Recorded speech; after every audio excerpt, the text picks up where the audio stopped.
Okay, what's up, friendos? Welcome back. There's some good news in the games industry today to go along with all the bad news that's been going on with Sony, which we'll probably go over in a video a little bit later. But if you've been following along the Krafton saga, this is almost the best case scenario for the whole situation and to really cap it off. And then we'll just have to see what happens in the future with it. But as like a little bit of a refresher, I guess, because not everyone will have followed this story, Krafton, which I maintain is somehow the shadow worst company in the games industry, or at least one of, and somehow just flies under the radar. They're like Ubisoft in a way, that almost every time you see them pop up in the headlines, it's with some ridiculous like caricature of a soulless corporation doing something that's kind of just shady or anti-consumer or shitty. And obviously, they've been a big proponent of we're just going to fire a bunch of people and AI is going to be the future of how we make games. And this story was basically Subnautica, very beloved indie game made by the studio Unknown Worlds Entertainment. Krafton decided we're going to buy that company. We're placing a big bet. We're going to spend hundreds of millions of dollars, and there will be a bonus earnout available. So for the three people that were like the heads of Unknown Worlds Entertainment, like the big names, they were entitled to, if the company reached a certain threshold of money earned, which obviously they were expected to with Subnautica 2 being as anticipated as it was. If they reached this certain threshold, Krafton would start paying them out a certain amount of money per dollar earned until it reached a $250 million payout to these three people. And when it became clear that this was a bad deal for Krafton, even though they're the ones who signed the deal, the CEO of Krafton decided instead of paying out or risking having to do this payout, he would consult ChatGPT and ask the AI, how do I not pay this? Can I fire the employees and just not pay them? And even ChatGPT was like, if you do that, it's going to be a huge problem. And despite this guy being like a big fan of AI, apparently, he thought AI was wrong. It turned out it was completely correct. He basically put together like a crack squad of people to try and figure out how to fuck the people out of the deal that they'd made. And essentially just not pay out the money, and also not only just not pay out the money, but to fire them and therefore end the money that they're earning from employment within the company, which was also against the contract that was signed. Essentially, when they sold the studio to Krafton, there were stipulations such as, we decide when the game launches, you don't decide. Like, it's still our baby, we're going to, nurture it, and we're going to launch it when we think it's ready.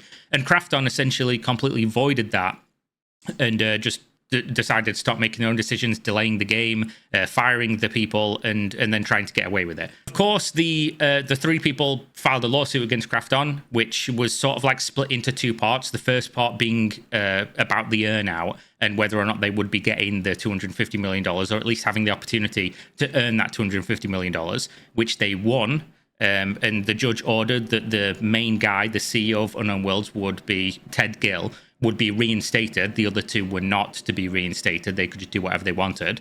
And he would have an extended period of time to not only launch the game whenever he wanted, as stipulated in the original contract, but also to earn the money, right? Instead of it being, oh, you'd only have a couple months left because of when we fired you, they extended the whole time that they'd been fired and gave them the opportunity. And the game sold huge numbers. It made the payout, hit the $250 million cap in like a month or something, and really fucked over Krafton, made them look ridiculous.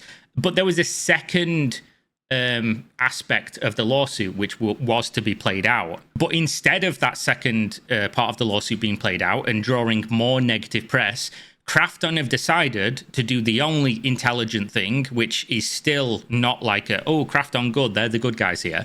They decided to settle because they were already going to lose. They'd already lost part of it. They were already going to pay out the lump sum of money.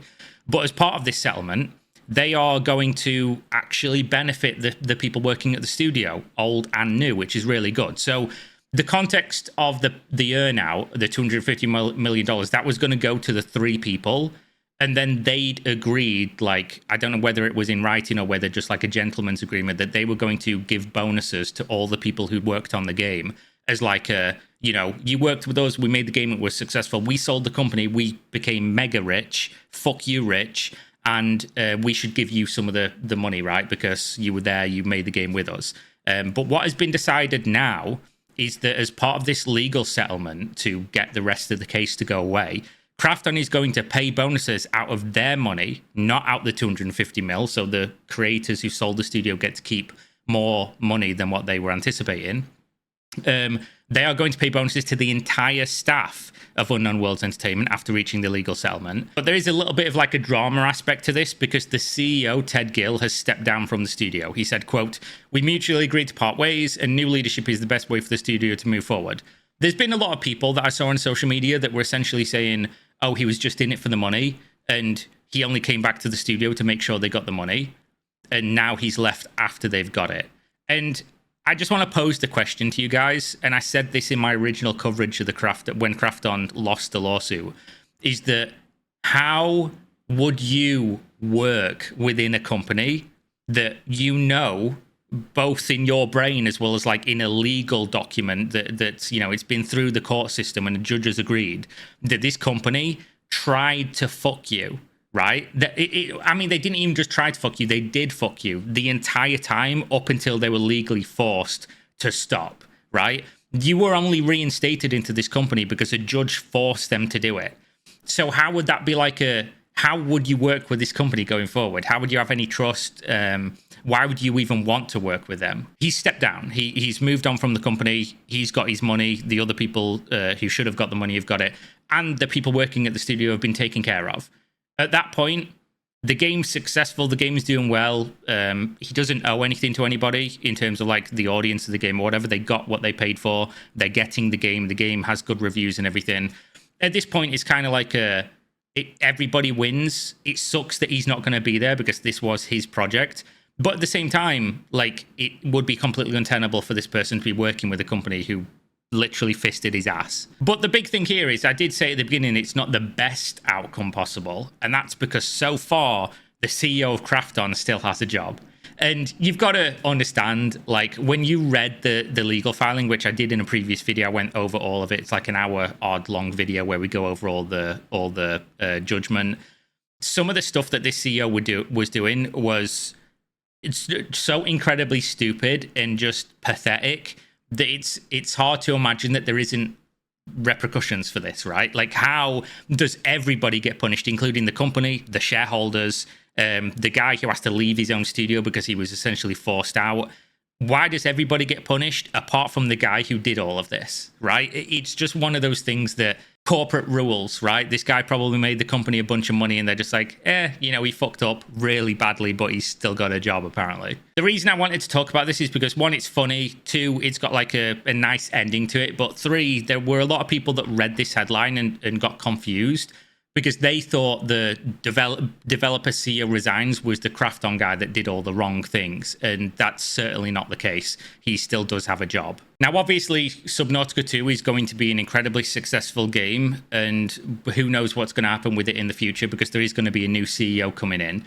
One that is probably going to be picked by Krafton, of course. And who knows what that looks like in terms of the game. You know, when you lose the creative visionaries of the game, and it's an indie, who knows what it's going to look like? Who knows what the eventual Subnautica 3 undoubtedly will be made, of course. Who knows what a sequel looks like? But when you look at this, despite the game being very successful, the fact that they spent $750 million plus legal fees for over a year of a case, plus paying all of the employees now, plus, you know, the further incentives that they're claiming are going to be given to the employees, this is probably going to be one of the most expensive indie game purchases ever. And despite the massive success of the game, Krafton are going to have earned very little from the game, which is, it's really funny in a way. But I guess that's it for this update. And yeah, one of the best scenarios that could have come from this. It's rare you get to see some like big company like this actually get held accountable and lose in court. Usually stuff like this doesn't even make it to a courtroom. Usually it's settled. I'm really glad it did make it there, because obviously settlements are never made public. We don't get to see exactly what happened, what was said, who got what. And we won't see that in terms of the settlement with the founders. Did they get anything extra on top of what they were already getting with the 250 mil, as well as, of course, what the employees are going to get?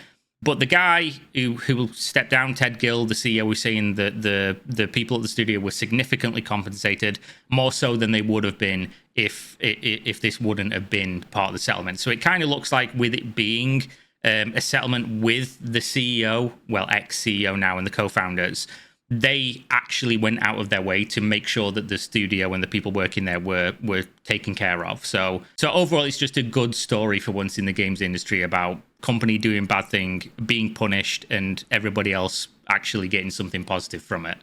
That being said, thanks very much for watching as always. Hopefully you enjoyed, and more videos to come, of course. I'll see you next time. Stay safe. Peace.